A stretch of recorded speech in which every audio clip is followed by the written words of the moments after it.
છો બેન ના ચાલે કેમ? I have learned just 2 sentences. So કેવું વાતાવરણ લાગે છે ગુજરાતને? બોલો કેવું છે વાતાવરણ? કોના માટે છે વાતાवरण?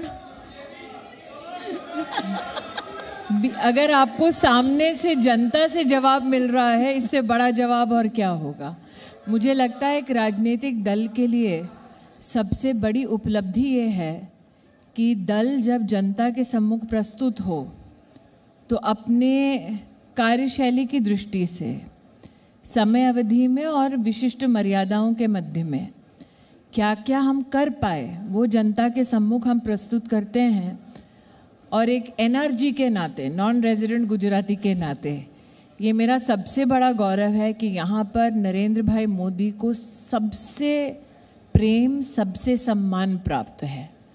ये सिर्फ 10 जर्सी गायों के साथ हर साल 18 लाख कमा रहे हैं।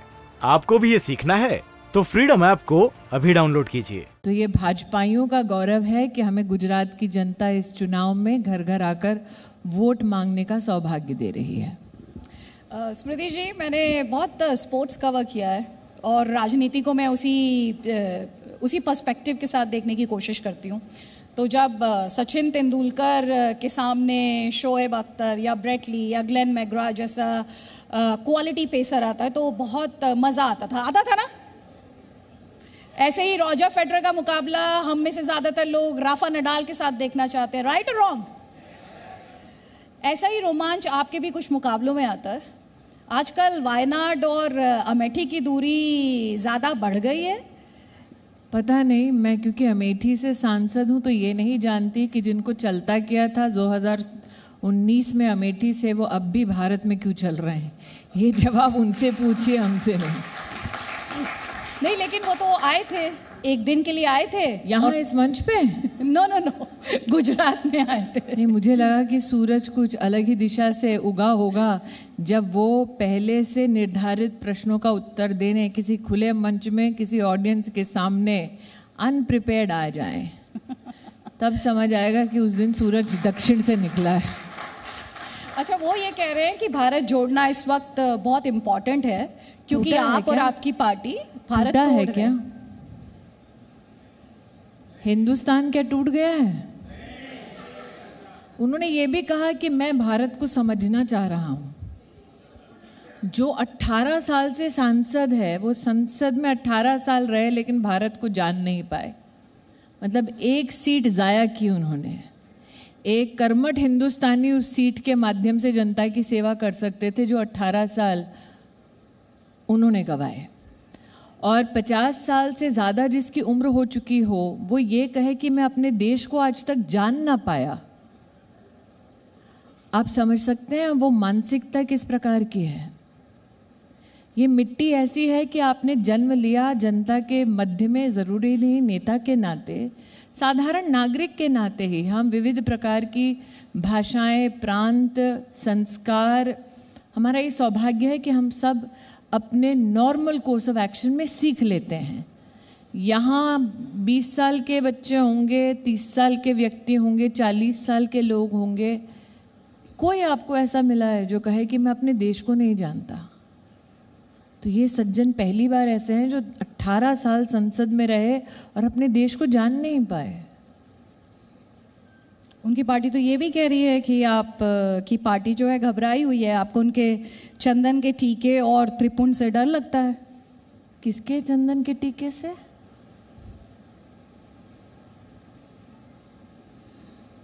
राहुल गांधी। देखिए, चंदन का टीका जब आराध्य के लिए लगाया जाए तो वो एक प्रेरणा बनती है समाज के लिए।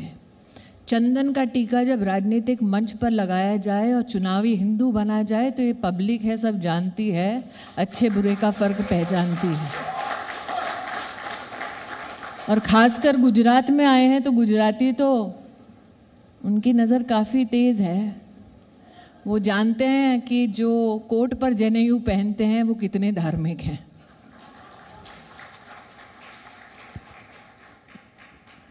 लेकिन आप वो जो कह रहे हैं कि आपकी पार्टी तोड़ रही है देश को, कहाँ? नफरत की सियासत करती है बीजेपी और आरएसएस। जिसने हिंदू को आतंकवादी कहा वो हमको सिखा रहा है नफरत क्या है। नफरत की सियासत किसने की? जिसकी पार्टी में एक नेता ने ये कह दिया कि देश के जितनी भी व्यवस्थाएं उसमें सबसे पहला हक किसी एक विशिष्ट धर्म का है, वो हमको बतला रहे हैं। पहले तो ये स्पष्ट करें कि ललाट पर चंदन लगाने से पहले याद किया था हिंदू को आतंकवादी कहा था?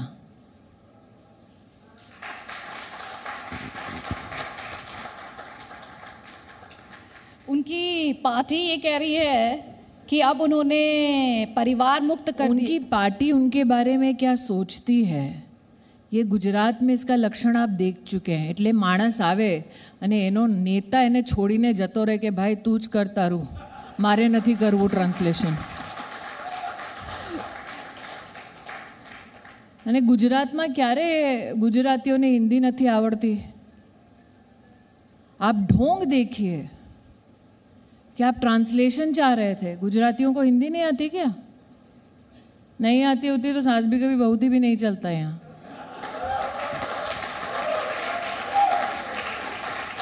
એટલે ભરતભાઈ મૂકીને ગયા કે ભાઈ બાપુ જવા દે।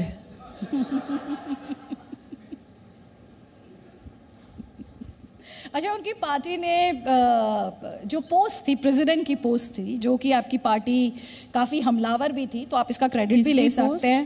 President post, Congress president post, उसे गांधी परिवार मुक्त कर दिया। प्रेसिडेंट खड़गे साहब उनके, he looks like a hostage. और हिमाचल प्रदेश का अभी भी जब चुनाव हुआ तो उनके पूरे बैनर से उनके प्रेसिडेंट की छवि गायब थी। तो ये तो सब जानते हैं कि उन्होंने प्रेसिडेंट अपने परिवार में क्यों नहीं रखा, क्योंकि ये संकेत है देश को कि कांग्रेस पार्टी ने पहली बार देश को बतलाया है कि गांधी खानदान उन्हें उनके अध्यक्ष पद पर मंजूर नहीं है। ये बीजेपी का विषय नहीं है, देश का विषय नहीं है। पहली बार कांग्रेस के इतिहास में सार्वजनिक उनकी 2 पीढ़ियां कांग्रेसियों ने नकार दी और कहा नहीं, इनमें से किसी को बनाओगे तो हमारी पार्टी ध्वस्त हो जाएगी, किसी और को बनाओ। This is an acceptance by the Congress party that the Gandhis are not worth it. Would you like to take the credit of it? Why would I take the credit? आपकी पार्टी ने इतना हमला किया, इतना जस्ट बिकॉज 2019 में भारत के इतिहास में पहली बार सिटिंग कांग्रेस प्रेसिडेंट को हरा दिया, तो सारा का सारा क्रेडिट आप मुझे नहीं दे सकते। लेकिन हाँ, शुचिता से राजनीति करना, गवर्नेंस की दृष्टि से समाज से अगर प्रश्न उत्पन्न होते हैं तो उसका जवाब देना, ये हर राजनेता का अधिकार भी है और जिम्मेदारी भी। अगर वो अपनी जिम्मेदारी का निर्वहन नहीं कर पाए तो न सिर्फ जनता ने उनको नकारा बल्कि कांग्रेस पार्टी ने उनको नकार दिया। हिमाचल प्रदेश में प्रचार तक के लिए नहीं बुलाया राहुल गांधी को। तो कांग्रेस जिसको त्याग रही है उसको जनता हिंदुस्तान की क्यों अपनाए? नहीं, उस पर तो वो कहते हैं कि अगर मैं भारत जोड़ो यात्रा लेकर हिमाचल चला जाता था तो ये बीजेपी कहती है कि ये तो चुनाव के लिए करना है, देश के लिए। इसका मतलब वो जो भी करते हैं बीजेपी के डर से करते हैं।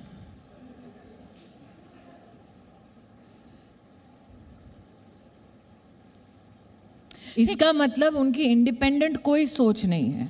एक आदमी 18 साल संसद रहता है और कहता है मैं देश को नहीं जानता, और जो भी करता है उसके बाद कहता है कि मैं जो कर रहा हूँ बस केंद्र बिंदु में बीजेपी क्या सोचती है, बीजेपी क्या करती है, बीजेपी क्या कहती है। हमसे ज़्यादा नाम तो वो हमारा रटते हैं। तो चलिए, आपको सूट करते हैं, आपकी पार्टी के तो कई नेता बिल्कुल सूट करते हैं। मैं तो और लाओ और भरत भाई छोड़ के जाते रहे स्टेज, हमारे लिए तो बहुत अच्छा है।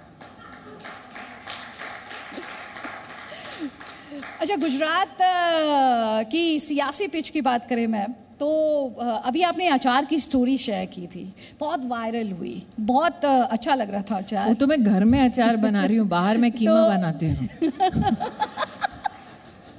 मैं गुजरात के चुनावी अचार की आपसे बात करना चाह रही थी।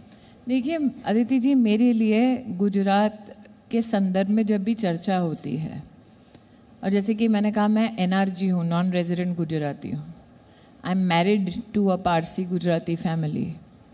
तो अगर आप उनकी आकांक्षाओं को, अपेक्षाओं को या चुनाव से संबंधित उनकी सोच को एक हास्यास्पद तरीके से प्रस्तुत करेंगे तो मुझे थोड़ा अटपटा सा लगता है।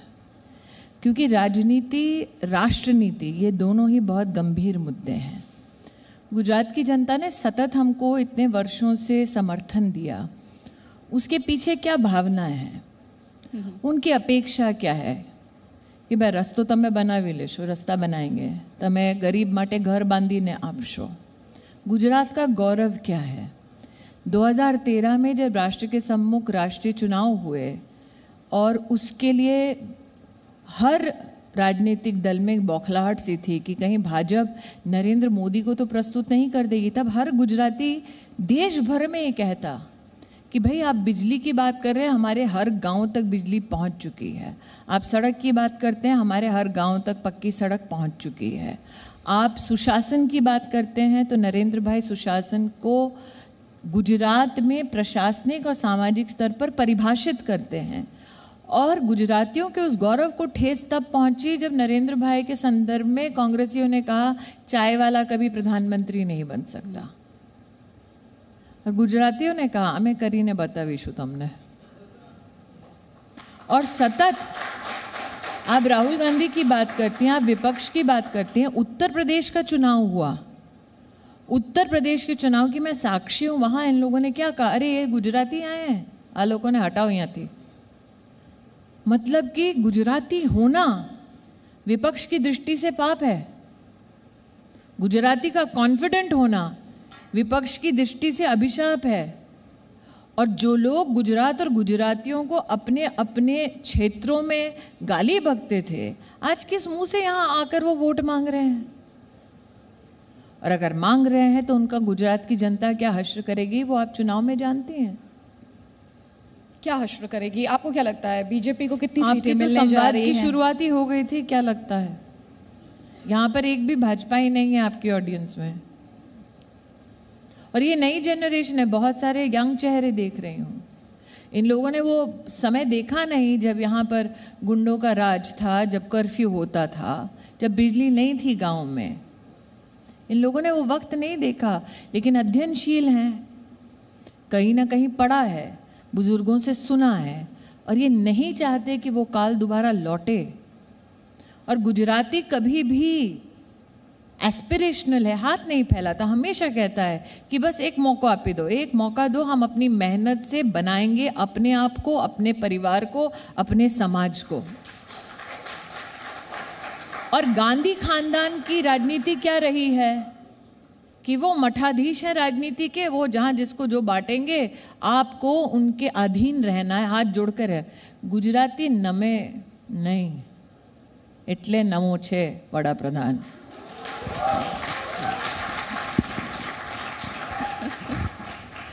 तो टक्कर तो किसी से है गुजरात चुनाव में, किससे टक्कर है? आम आदमी पार्टी से कि मुझे कांग्रेस लगता है से? राजनीति और विशेषतः लोकतंत्र का सबसे बड़ा आभूषण है कि हर राजनीतिक पक्ष को अधिकार है कि वो अपने मुद्दे लेकर जनता के सम्मुख जाए। हाथ वाले तो विदा हो चुके हैं, झाड़ू वाले आए हैं। इन झाड़ू वाले क्या लेकर आए हैं ये देखना बहुत ज़रूरी है, क्योंकि गुजरात में चुनाव एकमात्र लोकतांत्रिक ढांचे का अंग नहीं है, समाज को प्रभावित करने वाला भी एक अंश माना जाता है। और हमारे समाज में, और मैं गुजराती बहू होने के नाते कह रही हूँ, हमारे समाज में किस प्रकार की राजनीति की अपेक्षा की जाती है। हाल फिलहाल में आपने दिल्ली में देखा, आम आदमी पार्टी का एक नेता जेल में एक नाबालिग के रेप की सज़ा काटने वाले से अपनी सेवा करा रहा है। यहाँ जितने गुजराती बैठे उनसे पूछे, आवा मानस ने हमें घर में घुसवा नहीं दी है। और देश की राजनीति में कभी ऐसा हुआ नहीं है, उसका कोई जवाब नहीं है इनके पास। मैं महिला होने के नाते बड़े संकोच से कह रही हूं, लेकिन ये सत्य है। आप वो वीडियो देखें, आपको दिखाई देता है किस अहंकार की मुद्रा में वो व्यक्ति वहां बैठा है। उसको चिंता नहीं है समाज में उसके बारे में क्या चर्चा होगी, उस राजनीतिक पक्ष को चिंता नहीं है। बाकी सब छोड़ दीजिए, ऐसे लोग राजनीति में क्या मकसद लेके आए हैं, क्या संदेश लेकर आए? ये युवा पीढ़ी के लिए आप इन युवा नौजवानों से पूछ लीजिए चाइल्ड रेपिस्ट का सेवा लेने वाला, इनको स्वीकार होगा क्या? संभव नहीं है। तो आप जब कहती हैं सामने है बीजेपी के, कौन है मुझे बताइए। लेकिन झाड़ू वाले ये कह रहे हैं कि इस बार टक्कर है Modi model versus Delhi model. My issue is, देखिए केजरीवाल जी की पुरानी आदत है, जब मोदी जी काशी से चुनाव लड़े थे तो वो हर जगह घूमते फिर रहे थे, देखो मैं हरा दूंगा। शू थयो बच्चे आजमा चुके हैं मोदी को आमने सामने काशी में, और तब नरेंद्र मोदी पहली बार गए थे काशी में प्रतिनिधि बनने। ऐसा नहीं था कि आप उनके ऊपर ये दोषारोपण करें कि भाई आप तो गुजरात से लड़ रहे थे, उत्तर प्रदेश से लड़ रहे थे। कांग्रेस के लोग वहाँ पर उसको अपना प्रेस्टीज इशू बनाकर बैठे थे, और केजरीवाल जी गए कि देखो देखो मैं मोदी को हराने वाला हूँ। आमने सामने जिसकी टक्कर हो चुकी है, जो मुंह की खा चुका है, अब आके यहाँ पे क्या बोल रहे हैं? और जिनको उन्होंने प्रदेश की अपनी जिम्मेदारी सौंपी है, वो गुजरात में मंदिरों के बारे में, हिंदू धर्म के बारे में, औरतों के बारे में क्या बोल रहे हैं? बाकी सब छोड़ दीजिए, नरेंद्र मोदी की 100 साल की माँ ने क्या गुनाह किया भाई? हमें बा ने कोई नहीं पण गाड़ो आपिए, नहीं करता कोई। गुजरात का ये संस्कार नहीं है, तो किससे टक्कर? और आप मुझे बताएं, व्हाट इज योर, आज भाजपा की एक सांसद नहीं बल्कि एक प्रतिनिधि होने के नाते मैं बता सकती हूँ भाई, ये सोशल पैरामीटर है, ये पॉलिटिकल एजेंडा है, ये इकोनॉमिक एजेंडा है, इस पे भारतीय जनता पार्टी ने अब तक काम किया, आगामी समय में इस पे हम लोग काम करेंगे। आपको कोई इसको काउंटर करने वाला अपना मॉडल दे रहा है? नहीं मैं बिजली दे दूंगा फ्री में। गुजराती खैरात पर नहीं जीता कभी।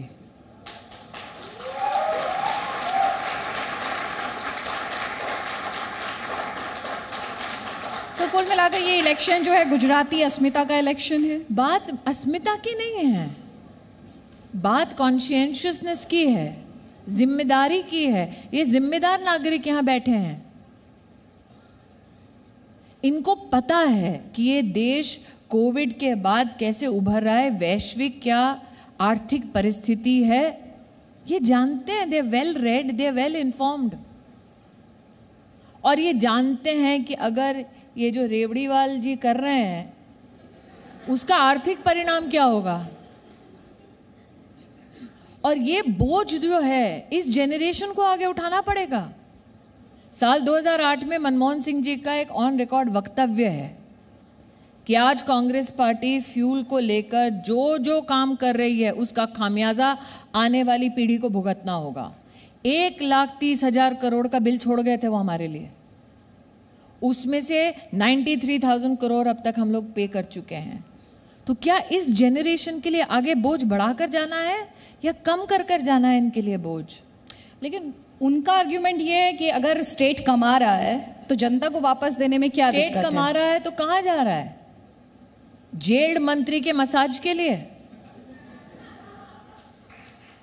स्टेट कमा रहा है तो कहाँ जा रहा है कि उनका एक मंत्री बैठकर दारू के लाइसेंस में पैसा खा सके?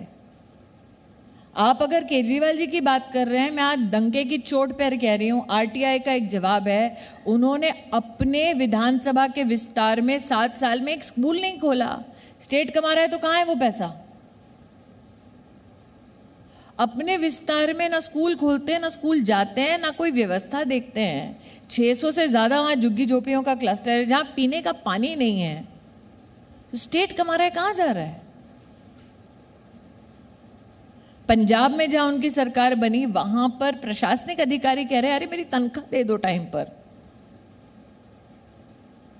जा रहा है, हाँ, बहुत सारी जगह पर एडवर्टीजमेंट के लिए पैसा जा रहा है, निश्चित रूप से वो तय करते हैं मेरे लिए ये जर्नलिस्ट आएगा, वो जर्नलिस्ट आएगा, मुझे ये पूछोगे, यहाँ ऐसे पूछोगे। जब से सत्येंद्र जैन जी वाला वीडियो बाहर, मैं जी कह रही हूँ अभी भी जब से वीडियो आया, आपको दिखे हैं कहीं पे जवाब देते हुए? सीधा नहीं दिखेंगे। एक मंच तैयार करवाएंगे जहां पर प्री ऑर्डेन्ड क्वेश्चन उनसे पूछा जाएगा, अच्छा अच्छा बोल के निकल जाएंगे। और अगर हिमाकत की किसी पत्रकार ने, और दिस इज द मोस्ट, मैं सबको जनता को बताना चाहती हूँ, this is the most well known secret in the media business, एक जर्नलिस्ट ने अगर गलती से उनके खिलाफ कुछ बोल दिया, वो जर्नलिस्ट नौकरी से जाएगा। अभी थोड़ी देर पहले राघव चड्ढा थे, राघव चड्ढा यही बात आपकी पार्टी के लिए कह रहे थे। कहाँ भाई, डेली तो मोदी को गाली देते हैं इतने लोग।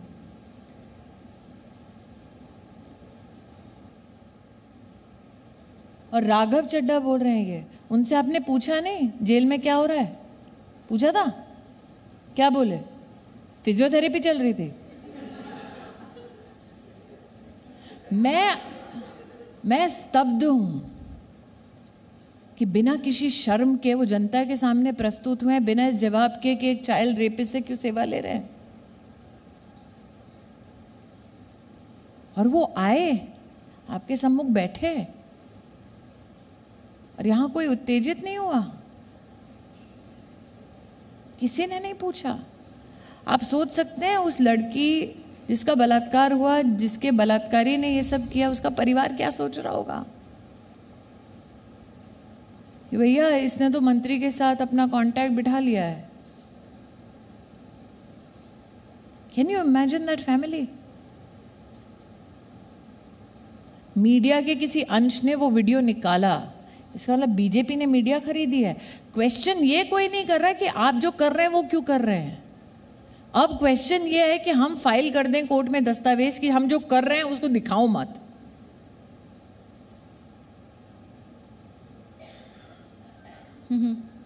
अच्छा, वो हिंदुत्व के ट्रैक पर भी है। आप राम मंदिर बनवाया, वो कह रहे हैं वो मुफ्त अयोध्या यात्रा करवाएंगे, वो ये भी कहते हैं नोट पर लगाइए लक्ष्मी जी गणेश जी की तस्वीरें। आजकल एक बार भगवान का अपमान कर दिया, उसके बाद ताबड़तोड़ भागे, अगले दिन दिवाली का अगले दिन भागे। अच्छा, हम मोदी जी से ये निवेदन कर रहे हैं। रामलला के मंदिर के संदर्भ में जब आने वाला था वर्डिक्ट, तब कह रहे थे भाई कोई मंदिर मत बनाओ, अब यात्रा करवा रहे हैं। उनको लगता है उनका दोगलापन कोई ट्रैक नहीं रख रहा है क्या? जो रामलला का मंदिर नहीं बनवाना चाहते थे, आपके मंच पे आज आके कह रहे हैं हम यात्रा कराएंगे। हाँ, भगवान के सामने तो झूठ ना बोलो।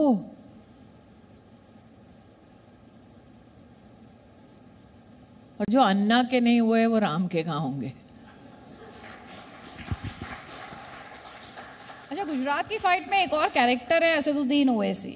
असदुद्दीन ओवैसी ये कह रहा है कि इस वक्त बीजेपी और आम आदमी पार्टी में एक कंपटीशन चल रहा है और दोनों ये साबित करना चाहते हैं गुजरात की जनता के सामने कि वो बड़े हिंदू हैं।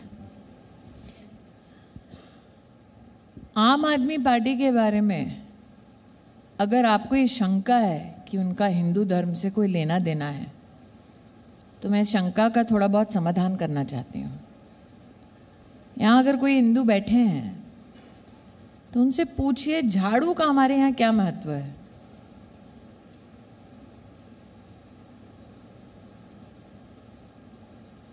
धर्म की दृष्टि से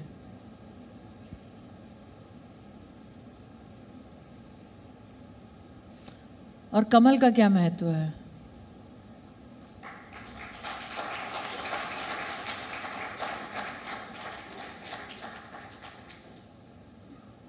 विषय ये नहीं है हिंदू कौन, हिंदूवादी कौन। विषय ये है कि हम मुद्दों पर बात करें जो विकास से संबंधित हैं।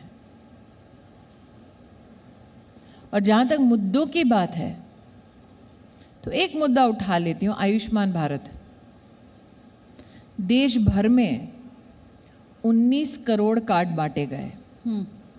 3 करोड़ 50 लाख से ज़्यादा अस्पतालों में और 28,000 अस्पतालों को एम्पैनल कर हॉस्पिटल के एडमिशन कराए गए। हम महिलाएं हैं तो सर्विकल कैंसर और ब्रेस्ट कैंसर की 7 करोड़ से ज़्यादा औरतों ने स्क्रीनिंग कराई। इसका मतलब एक गरीब परिवार को 5 लाख की व्यवस्था हर साल मिलना ये बुरा नहीं है।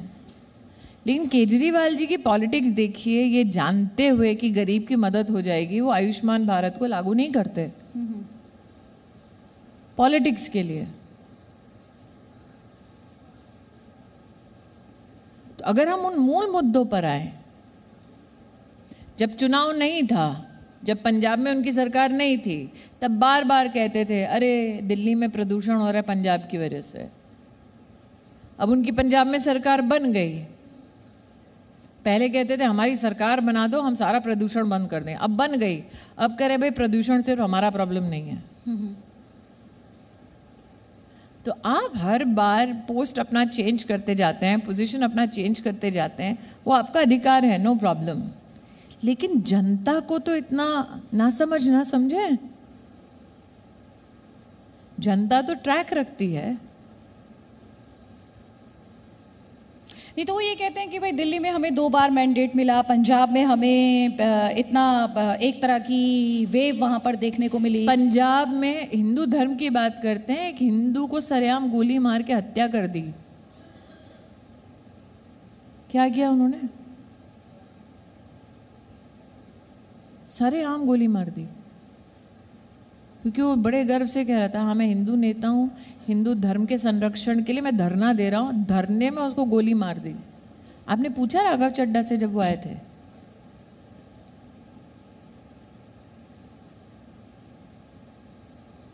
या तो सर तन से जुदा हो जाता है, या तो सार्वजनिक गोली मार देते हैं, या तो हमें आतंकवादी बोलते हैं। तो ओवैसी साहब तो छोड़ दीजिए, क्योंकि अगर ओवैसी साहब के और उनकी पॉलिटिक्स के बारे में किसी को कुछ समझना है तो यूट्यूब काफ़ी है, जाइए देखिए क्या बोलते हैं।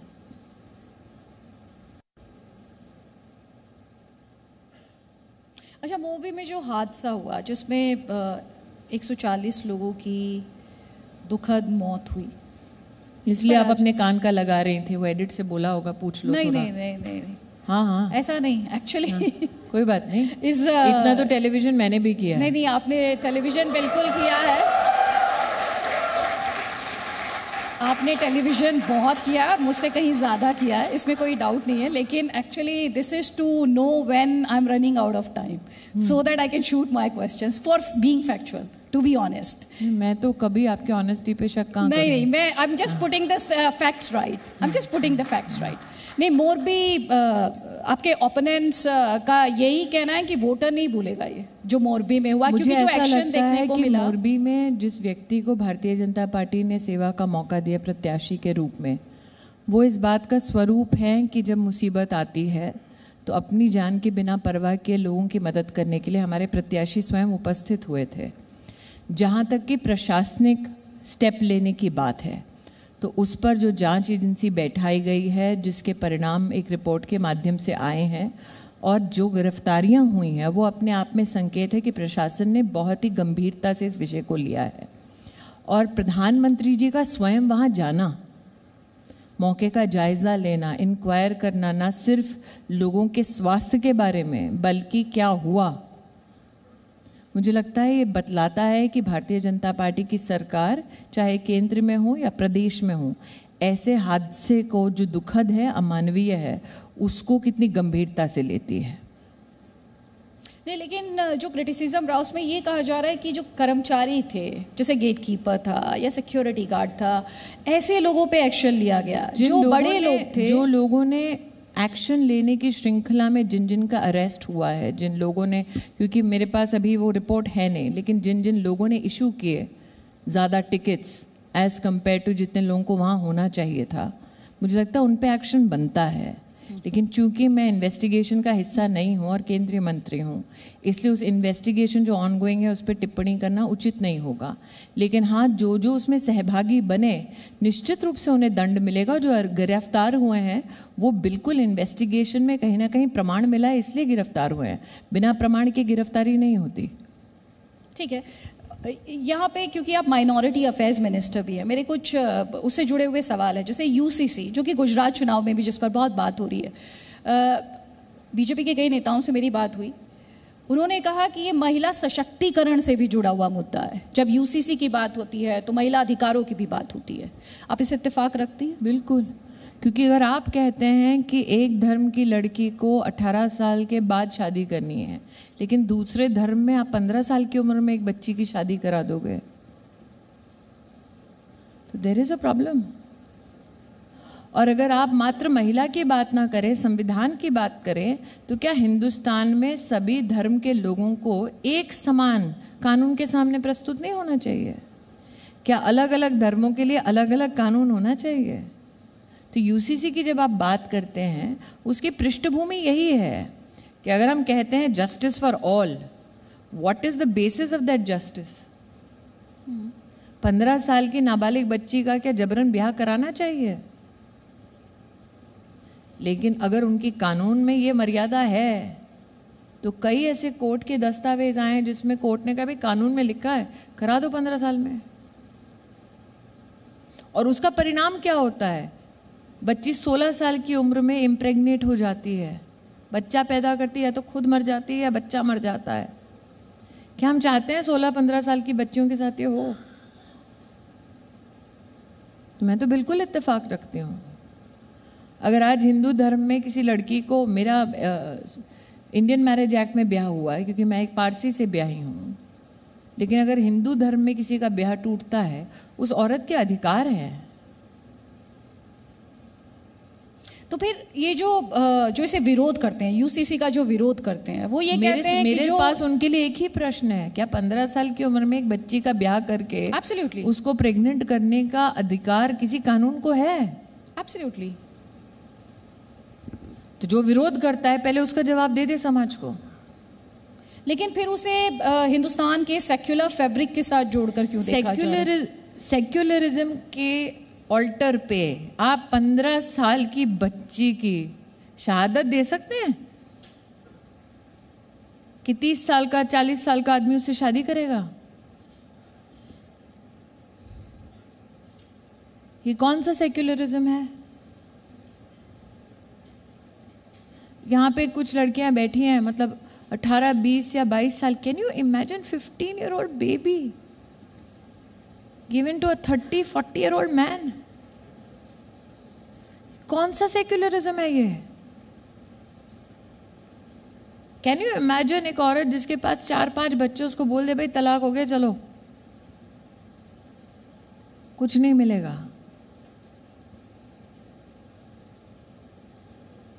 तो ये कौन सा सेक्युलरिज्म है जो 15 साल की लड़की को हवाले करना चाहता है किसी के?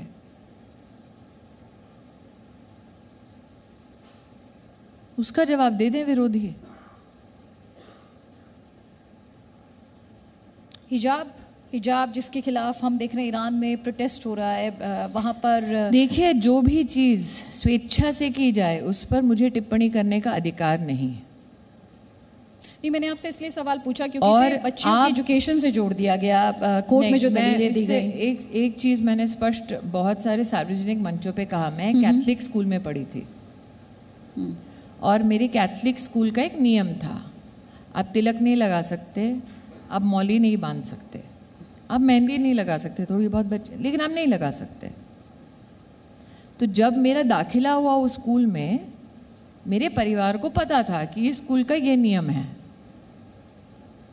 मैंने कभी नियम भंग नहीं किया।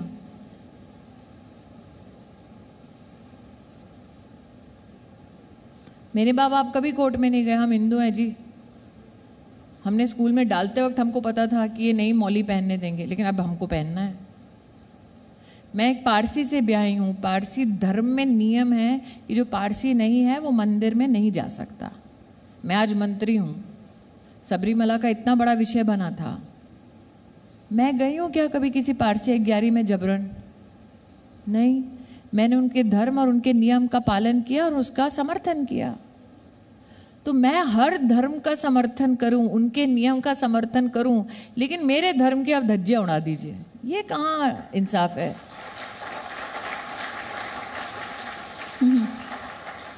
और अगर आप एक व्यवस्था का हिस्सा हैं, if you have chosen to be a part of an institution which has set rules, जब हमारे कैथलिक स्कूल में तो ये भी कहते थे नीज के नीचे 2 आपका इंच स्कर्ट होना चाहिए, इतना तक नियम था। तब तो किसी ने कोर्ट में जाके नहीं बोला नहीं हमको 1 इंच ही चाहिए।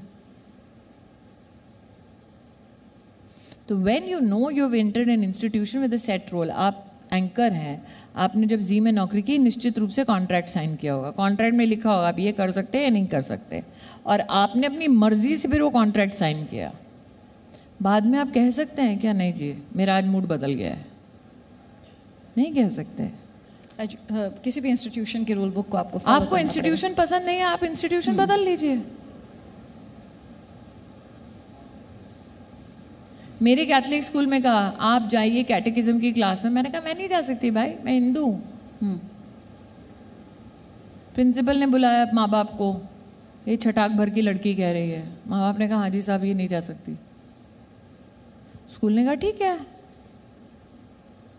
इंस्टीट्यूशन से भी अगर चर्चा करनी है, और इंस्टीट्यूशन सारे के सारे रिजिड नहीं होते, लेकिन एक मर्यादा है जिस फ्रेमवर्क में हम सबको जीना है।